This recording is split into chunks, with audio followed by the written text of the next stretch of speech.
Урматтуу шаар тургундары жана массалык маалымат каражаттарынын өкүлдөрү, бүгүнкү күндө баарыбыз өзүбүздүн жана жакын адамдарыбыздын ден соолугу жана өмүрү үчүн күрөшүп жатабыз.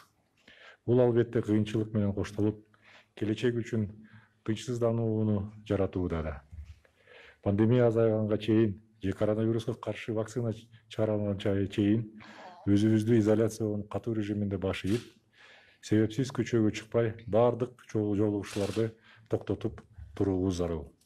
Азыркы учурда улгайган жана эски оорулары бар адамдарды изоляция өтө маанилүү. Аларга өзгөчө кам көрүү жана өзүн изоляция режимин камсыздоо керек. Балдарды үйдөн чыгарбаңыздар. Алар короодо сейилдеп, ойногусу келет, бирок баланы көчөгө кое берип, анын ден соолугуна жана өмүрүнө коркунуч алып келесиздер.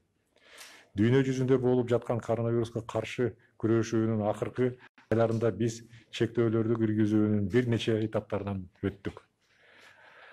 Ар бирибизге күнүмдүк адаттарыбыздан баш тартууга туура келди. Көптөгөн адамдар өз ишин жана бизнесин токтотту. Бизге Бишкек шаарында экономиканы сактап, жумушсуздукту азайтуу, бизнесмендерди жана ишкерлерди финансылык чоң көйгөйлөрдөн коргоо маанилүү болгон. Акыркы убакта чейин буларды жасап жаттык. Ооруну жуктуруп алгандардын саны тез темп менен өсүп жатат. Акыркы 2 жумада кырдаал начарлай баштады.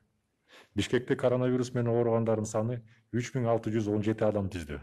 Же республика боюнча бардык ооругандардын 42% түзөт. Конуштарда да кырдаал начарлады. COVID-19 менен ооругандардын саны 680 адамды түздү. Пневмония оорусу менен ооругандардын саны тез өсүп жатат.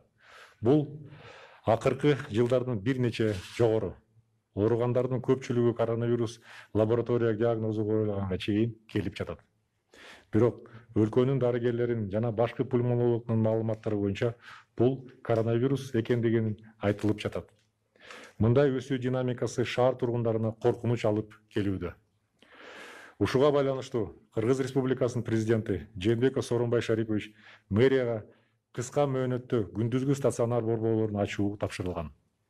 Бул стационарлардын максаты шаар тургундарынын оору башталганга эле дарылоо жана пневмониянын оор формасына ОРВИ күчөп кетишине жеткирбөө болуп саналат. Урматтуу шаардыктар, эгерде сиздерде ОРВИнин же пневмониянын белгилери бар болсо, биздин күндүзгү стационарларга 8ден кечки же 8ге чейин кайрылсаңардар болот. Ал жерде дарылоочу дарыгерлер жана дары-дармек сатып алуу үчүн дарыканалар бар. Биздин медайымдар сиздерге дары тамчылатма, капельница коюп же укол сайып беришет. Бүгүнкү күнү шаарда 9 күндүзгү стационар төмөнкү даректер боюнча иш жүргүзүп жатат. Ленин районунда Газпром спорт комплекси Токомбаев Чортөкөбө кесилишинде 120 орун. 68 мектебинде 30 орун, Токтогул Металлиева кесилишинде. Арал кафесинде 50 орун, Ден Сяопин көчөсүндө 199.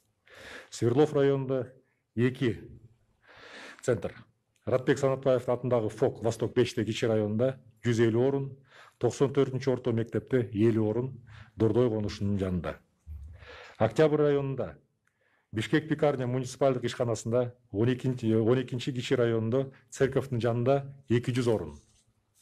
Сейтек мектебинде 50 орун, Анкара көчөсүнө Ала Тоо университеттин Тунгуч кичи районунун жанында. 1-май районунда 83-орто мектепте Кудайберген базарынын жанында 50 орун, Патриция Лумума көчөсү 9. Кожомкул атындагы спорт сарайында 150 орун койка место.